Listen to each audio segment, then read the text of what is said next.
তোমার সাথে আমার জরুরি কিছু কথা আছে। বলো।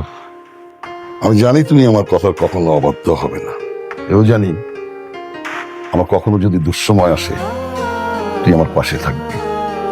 জি। তাই বাবা হিসেবে আজকে তোকে একটা অনুরোধ করতে চাই। জয়ী তোর ভাইকে ভালোবেসে বিশ্বাস করে আমাদের বাড়িতে এসেছে। ও আমাকে, তোর মাকে অসম্ভব রকমের সম্মান করে। ও খুব একা হয়ে গেছে রে। ওই বিষয়গুলি আমি আর নিতে পারছি না। তাই বাবা হিসেবে আমি একটা দায়িত্ব পালন করতে চাই। তুই আমাকে কথা দে, তুই ওকে বিয়ে করবি। কি বলছো এইসব? তোমার কি মাথা ঠিক আছে? তুমি চুপ কর, আমি ওর সাথে কথা বলছি। বাবা, উনি আমার ভাইয়ের ওয়াইফ। এইটা তো কখনোই চেঞ্জ হবে না। আমার মাথা থেকে এটা কখনো সরবে না। এটা ইম্পসিবল। সরি বাবা। আমি শুধু তোর কাছে জানতে চাচ্ছি তুই রাজি আছিস কিনা। আমি বললাম তো, মানে তুমি বলো না, মানে এটা ইম্পসিবল, কখনোই সম্ভব না। তাহলে শোন, তুই যদি রাজি না হোস আমি জয়ীকে নিয়ে এই বাড়ি থেকে চলে যাব।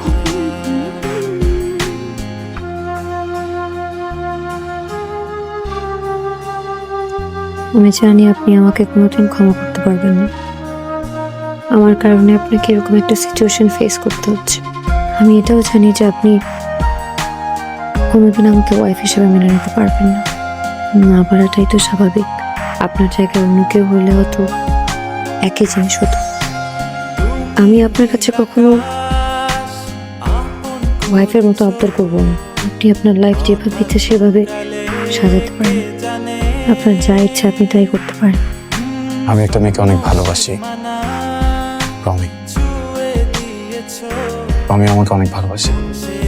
আমার জীবনে একটা মানুষ থাকার পরেও আমি অন্য আরেকটা মানুষকে বিয়ে করেছি। আমার যে এখন কি করা উচিত এটাই বুঝতে পারছি না।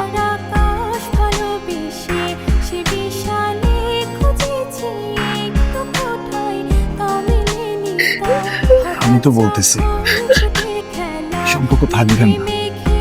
আমি সুযোগ পেলে ডিভোর্স দিব। আমার যদি ওয়েট করতে হয় তোমার জন্য, আমি আমার এন্টার লাইফ ওয়েট করব। যেদিনতে সুযোগ পাবো ওই দিন তোমাকে বিয়ে করব। আমার না কোনো প্রেশার নেই, বুঝছো? মানে তুমি যদি আমার সাথে না থাকতে চাও, ইটস ওকে। দোষটা তো আমার, আমি ভুল করছি। তুমি যদি আমার জন্য ওয়েট না করতে চাও তাহলে যাও, সমস্যা নেই।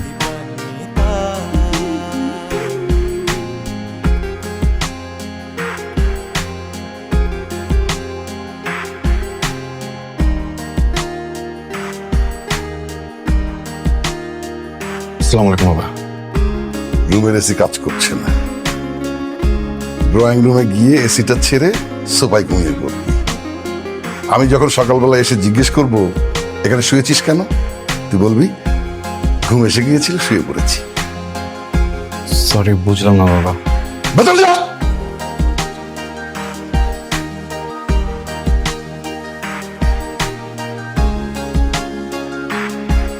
বাবাকে ডিল করে আসলেন? জি। তাহলে চুপচাপ ঘুমিয়ে পড়ুন। Thank you. It's okay.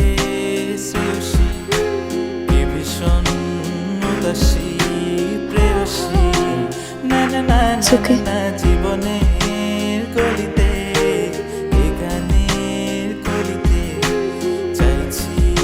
I'm sorry. আমার মনে হয় আজকের রাতে আমাদের দুজনকে নিচে ঘুমাতে হবে। সমস্যা নেই, আমি ম্যানেজ করছি। দেখুন, আপনাকে একটা কথা বলি, যদি কিছু মনে না করেন। বিছানাটা যে ভেঙেছে এটা আমি কালকে কোনো এক ফাঁকে ফিক্স করে ফেলবো। বাবা মাকে বলার দরকার নেই, ওনারা ভুল বুঝবেন। মিথ্যা বলবা না, একদম মিথ্যা বলবা না। একসাথে থাকি না, এক রুমে থাকি। একসাথে থাকা আর এক রুমে থাকার মধ্যে পার্থক্য কি আয়ান? ধর নিচে থাকে না? আচ্ছা আমি বুঝতেছি না, ও চলে যাচ্ছে না কেন বাপের বাড়িতে? তুমি কয়েকদিনের জন্য আসছো বাংলাদেশে, তুমি তো চলে যাবা। এই কয়েকদিন ও বাপের বাড়িতে থাক। মেয়েটা এরকম স্টুপিড কেন? আমি বুঝলাম না, ওর চরিত্রে সমস্যা আছে। প্লিজ এইভাবে কথা বলো না। আমরা মজায় মজায় বিয়েটা করিনি। সিচুয়েশনটা বোঝো। আমার টুইন ব্রাদার মারা গেছে, ফ্যামিলির সিচুয়েশন বুঝতেছো তুমি? আমার বাবা তো খুব শখ করে বিয়েটা দেয় নাই। আমি আমার বাবাকে না করতে পারি, উনি কিভাবে আমার বাবাকে না করতে বলো? তুমি আমার ফ্যামিলি মেম্বারকে নিয়ে বাজে কথা বলতেছো।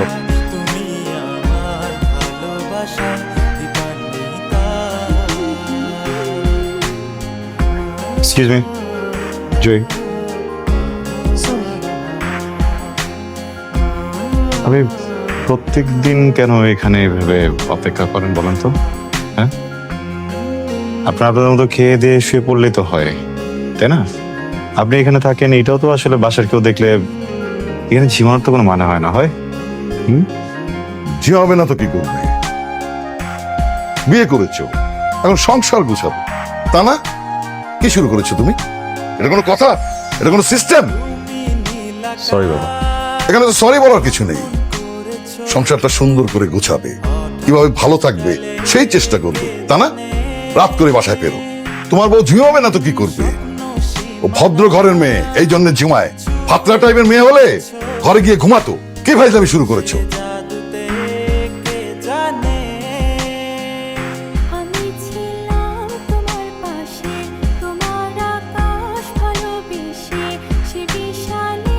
সামির, সারপ্রাইজ। তুমি কেন? আমি তোমাকে সারপ্রাইজ দিতে চাইছিলাম, তুমি উল্টা আমাকে সারপ্রাইজ দিয়ে দিলা।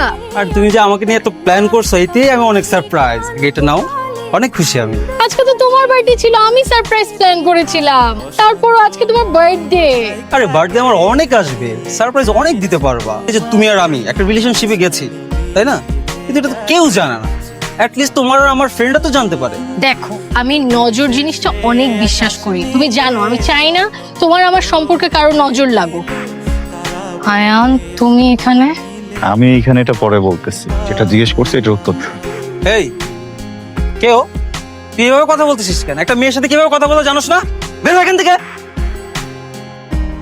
আয়ান, আমি তোর প্রিভিয়াস ভার্সন। আমি যখন ডুবতেছিলাম তখন আমারে বাঁচানোর মতো কেউ ছিল না। তুই শুকর কর যে তোরে বাঁচানোর জন্য আমি গেছি। যা এখান থেকে, যা। আয়ান, ওর কোনো দোষ নাই।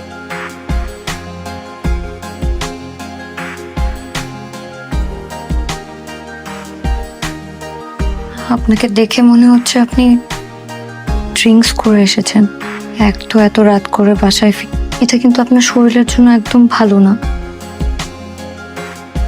ঠিক আছে, আপনি প্রমির সাথে দেখা করতে গিয়ে প্রমির নাম মুখে নেবেন না। আপনার কোনো রাইটই নেই প্রমির নাম মুখে নেয়। আপনার মতো একটা মানুষের লাইফ ঠিক করতে যে আমার বাপ আমারে ফাঁসাইছে, আমি এই জন্য আপনারে বিয়ে করছি। প্রমি সবকিছুতে পাজল আরেকটা জায়গায় চলে গেছে। পুরো ফাকড আপ লাইফ আমার, জাস্ট বিকজ অফ ইউ। এই মুখে জীবন প্রমির নাম নেবেন না, বুঝতে পারছেন? হ্যাঁ,